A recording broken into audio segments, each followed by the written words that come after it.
ഫെബ്രുവരി 17 തിങ്കളാഴ്ച. മാർക്കോസ് 8:11 മുതൽ 13 വരെ വാക്യങ്ങൾ. കാണാത്തവരെക്കാൾ അന്ധരായ മറ്റാരുമില്ല എന്ന് പറയുന്ന ഒരു പഴഞ്ചൊല്ലുണ്ട്. അതായത്, നിങ്ങളുടെ മനസ്സ് ഒരു ദിശയിൽ ഉറപ്പിച്ചിട്ടുണ്ടെങ്കിൽ വ്യത്യസ്തമായ എന്തെങ്കിലും നിങ്ങളെ ബോധ്യപ്പെടുത്തുക അസാധ്യമായിരിക്കും. യേശുവിനെ കുറിച്ചുള്ള ഫരിസേയരുടെ മാനസികാവസ്ഥ ഇതാണ്. ഇന്നത്തെ സുവിശേഷത്തിൽ ഫരിസേയർ യേശുവിനെ സമീപിച്ച് സ്വർഗത്തിൽ നിന്ന് ഒരു അടയാളം ആവശ്യപ്പെടുമ്പോൾ യേശു വ്യാജനാണെന്ന് അവരുടെ മനസ്സ് അതിനകം തന്നെ ഉറപ്പിച്ചിരിക്കുന്നു.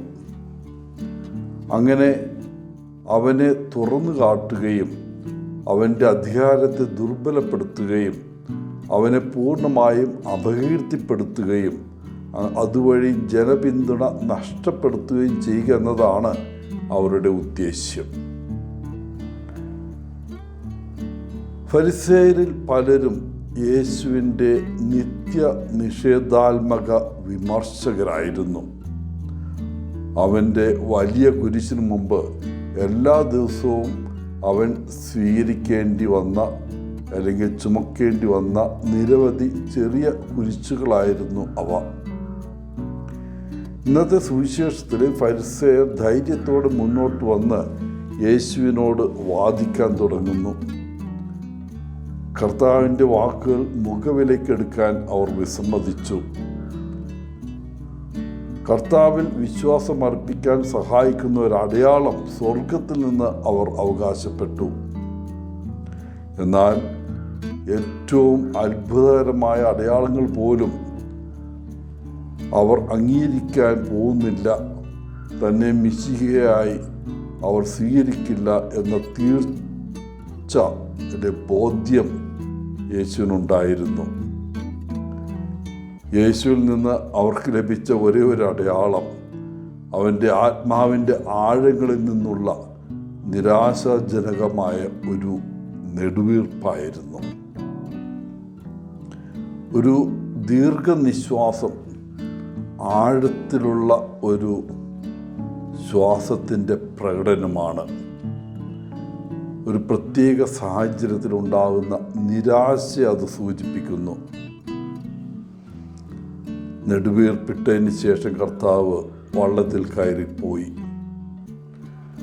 ഓരോ വ്യക്തിയുടെയും ചോദ്യങ്ങൾക്ക് തൃപ്തികരമായ ഉത്തരം നൽകാൻ നമുക്ക് സാധിക്കില്ല. ചിലർക്ക് നമ്മൾ എന്താണ് ചിന്തിക്കുന്നതെന്ന് അറിയാൻ ശരിക്കും താല്പര്യമില്ല. അവർ വാദിക്കാൻ ആഗ്രഹിക്കുന്നു. അങ്ങനെയുള്ളവരോട് യേശുവിനെ പോലെ ഒരു നെടുവീർപ്പ് നൽകി, സോറി, എനിക്കൊരു വഞ്ചി പിടിക്കാനുണ്ട് എന്ന് പറയുകയല്ലാതെ കൂടുതലൊന്നും ചെയ്യാൻ സാധിക്കില്ല. വാസ്തവത്തിൽ ദൈവം തൻ്റെ വിശ്വസ്തരായ മക്കൾക്ക് അടയാളങ്ങൾ ആവശ്യപ്പെടുന്നില്ലെങ്കിലും നൽകുന്നുണ്ട്. ഒന്നിലധികം വഴികളിലൂടെ ദൈവം തന്നെ തന്നെ വെളിപ്പെടുത്തുന്നു. പ്രിയപ്പെട്ടവരെ, ഈ സ്വർഗീയ അടയാളങ്ങളും അത്ഭുതങ്ങളും കാണാനും മനസ്സിലാക്കാനും സ്വീകരിക്കുവാനും പരിശുദ്ധാത്മാവ് നമ്മെ സഹായിക്കട്ടെ എന്ന് ഇന്ന് പ്രാർത്ഥിക്കാം. എല്ലാവർക്കും നല്ലൊരു ദിനം ആശംസിച്ചുകൊണ്ട് ഒത്തിരി സ്നേഹത്തോടെ പോളച്ചൻ CSSR ഫ്രം കേരള.